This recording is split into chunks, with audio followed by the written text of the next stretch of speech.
Hello and welcome to Mitchell's World, and you might be wondering why I'm wearing this stupid hat. Well, it's a fishing hat, and I'm wearing it because I made a lure based off Sonic the Hedgehog. Let's go!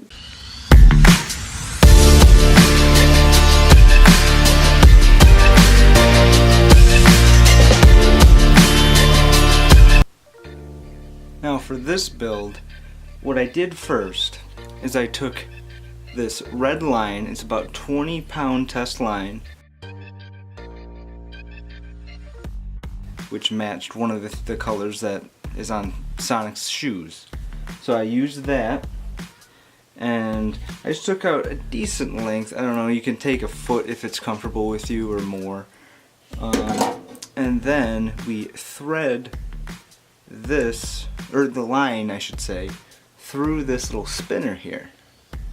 And then once we did that, I wrapped the end of the line around, and then once I had that secured with my finger like this, where it's just kind of snug against each other, I tightened the line, and then wrapped it around to make this little roller coaster shape here. Now once I have this roller coaster shape, I take the end here that isn't double looped. See how these have two strings here? That I just take this little one here and put it right in the center, and then I pull it, and then I have this little loop here, which if I put this little spinner in the loop correctly, I would have it secured similar to how it is on the lure. Now once we do that, we just cut it. I cut it about a little over an inch in length, the line itself, and then I put it on the shaft of the hook. Now before I put that on the shaft of the hook, I actually took some thread and I wrapped it around using a tool used by fly fishermen and fly tyers called a bobbin. Now the bobbin is, you need that for fly tying. That's a for sure thing. It'll hold your thread in place and then allow you to wrap the thread around the hook. And the hook, when we wrapped around the hook first, we did that so that we'd have a grip for the line. So it'd be a little easier instead of just putting it on the slippery metal. And once we wrapped that on, I put a little bit of super glue on there. Now usually they use a different type of adhesive for fly tying. I unfortunately ran out of that, so I used super glue, which should work fine. And once I put before that I actually put the beads on the string as well. But once we did all that, we could then put a little bit of red feather that you could buy at like any hobby store, really, or even like Walmart, places like that. And we took the feather and ripped off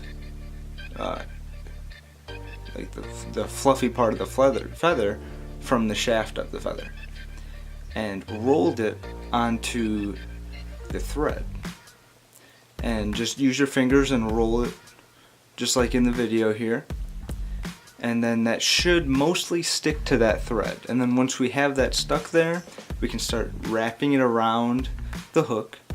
And be careful not to actually hit the pointy end of the hook with your thread, because it will cut it, and that would be, you'd have to start over pretty much.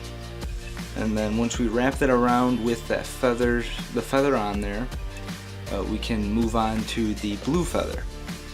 And at first I did a long tail so that when it moved through the water, it would have this feather-like tail along with the spinner at the end of it and these little beads.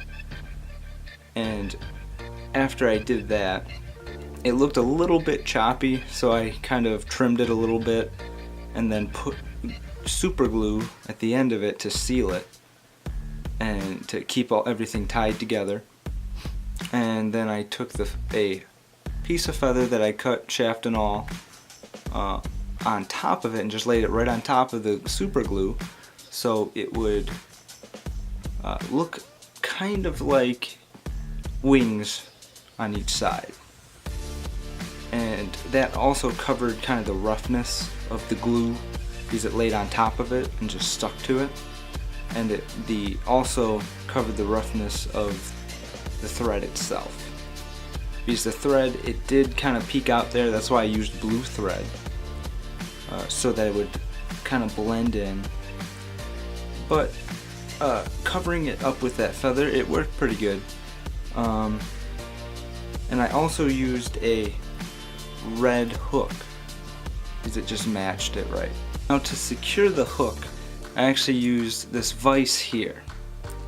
Now this is a fly tying vise that you can put that hook right into, and now you would put the curved end of the hook into the vise. You would not put it at the very tip of the point of the hook, because if you did that it could damage the point and ruin your tie pretty much. Although I wanted to make something based off of Sonic, I also kind of wanted to make a fishing lure that could work. So the way I have it designed here, the heaviest part is going to be this little spoon here. Now that's going to drop, so when this hits the water, it's going to go like this and sink. But then when you reel that in, this is going to jut forward and this is going to spin. Now probably because it's not too heavy, it's going to raise up the quicker you reel it in. So I would probably let it sink for about 5 seconds and then reel it in real quick, probably one full turn, and then let it drop again and do it again and again and see if that works. But hopefully I'll get to try this out soon when the weather gets better and there's no ice over the water. But once that weather gets better, I might film this and see how this works and if it does work at all. So you know, if you do try to make lures like this and you try to tie them like fly fishing lures, just know that what I did is quite beginner. I haven't done much with fly tying. This is maybe my 3rd attempt of it. But if you do try it, just know it's gonna be difficult. It seems like it could be pretty easy, but it's gonna give you some trouble, but you gotta keep on working at it if you really want to do it. And right now it's kind of a lost art, not a lot of people do it, and I'm trying to learn a little bit. If you know somebody who's done it for a long time, 9 times out of 10 they'll be happy to show you how to do it. Thank you very much for watching this video, and if you liked it, leave a like and subscribe. And let me know in the comments, did you enjoy this video? Did you have any tips for me? I'm sure there's a lot I could learn. But if you have any thoughts at all, I'd appreciate it very much. And as always, thank you so much for watching. Have a good one.